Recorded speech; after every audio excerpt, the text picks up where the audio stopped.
रूप से मिलनी चाहिए। क्योंकि एक बार को आप सोचिए, आखिर उस बच्चे की गलती क्या होती है जो एक गरीब घर में पैदा होता है और उसको बेहतर शिक्षा से वंचित होना पड़ता है। शिक्षा के सामने एक पैसे की दीवार खड़ी है। जो जितनी ऊंची दीवार लांघ सकता है, जो जितना अधिक पैसा शिक्षा पे खर्च कर सकता है, वो उतनी बेहतर शिक्षा पा सकता है। लेकिन अगर एक देश एक है, लोकतांत्रिक देश है, तो शिक्षा भी सबको एक समान रूप से तो मिलनी ही चाहिए।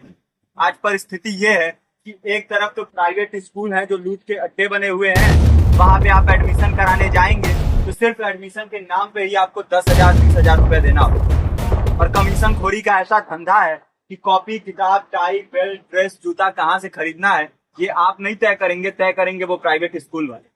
यानी आम लोगों की मेहनत की आखिरी कौड़ी उनके जेब से वसूल लेना चाहते हैं।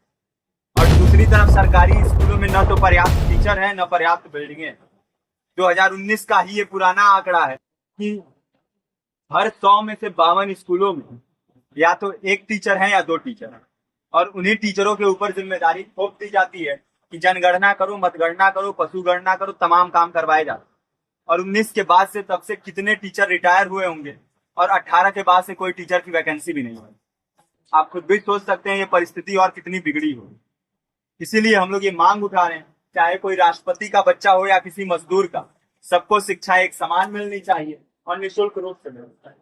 प्रेमचंद ने अपने दौर में भी कहा था कि एक सभ्य समाज में ऊंची से ऊंची तालीम मुफ्त होनी चाहिए और इसका पूरा खर्च गवर्नमेंट को उठाना चाहिए, क्योंकि हमारे देश को फौज से ज्यादा आवश्यकता तालीम की। और शिक्षा से जुड़ता हुआ ही दूसरा मुद्दा हम लोग उठा रहे हैं।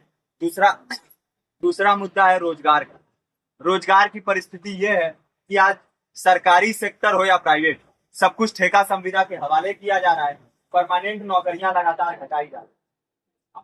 इसी रेलवे में 1995 के आसपास लगभग 18.5 लाख कर्मचारी काम करते थे, लेकिन आज उनकी संख्या 12 लाख। आप खुद भी सोच सकते हैं कितने बड़े पैमाने पे परमानेंट पदों को घटाया जा रहा है। और आज आलम यह है, एक तरफ लाखों पद खाली पड़े हैं, फिर भी कोई वैकेंसी नहीं निकलती।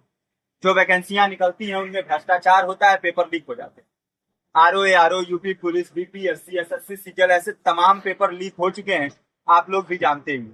अभी नीट की धांधली में ये पता चला कि एक एक पेपर 30 लाख से 50-50 लाख रुपए में बेचा गया।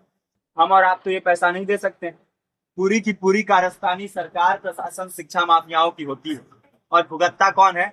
आम घरों के लोग, जो लोग सालों साल तैयारी करते हैं, दिन भर में 10-10 घंटे, 12-12 घंटे पढ़ते हैं। और इतनी कड़ी मेहनत के बाद, सालों साल की मेहनत के बाद उनके हाथ लगती है तो सिर्फ हताशा, निराशा, अवसाद। बहुत से छात्र नौजवान जो इस बेबसी में, इस डिप्रेशन में नहीं जी पाते, आत्महत्या तक के कदम उठा लेते। लेकिन ये देश की विडंबना है कि टीवी चैनल, अखबार, मीडिया, नेता मंत्रियों के लिए कहीं ये कोई मुद्दा नहीं है। उनके लिए मुद्दे हैं तो जाति, धर्म, रंग, नस्ल, अगड़ा पिछड़ा। आज जब पूरी परिस्थिति इतनी भयावह है तो ये जरूरी है कि लोगों के बीच में जाया जाए, लोगों को संगठित किया जाए और एकजुट किया जाए। क्योंकि आज अगर अपने मुद्दों पर बोलेंगे नहीं तो कल को ये परिस्थिति और बिगड़ेगी। हो सकता है ले देके अपनी जिंदगी तो हम लोग काट ले जाएं, लेकिन आने वाली पीढ़ियों को क्या भविष्य देके जाएंगे, ये भी सोचने वाली बात है।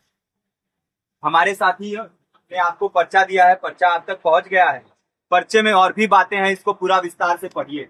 पर्चे में हमारा नंबर है, संपर्क कीजिए।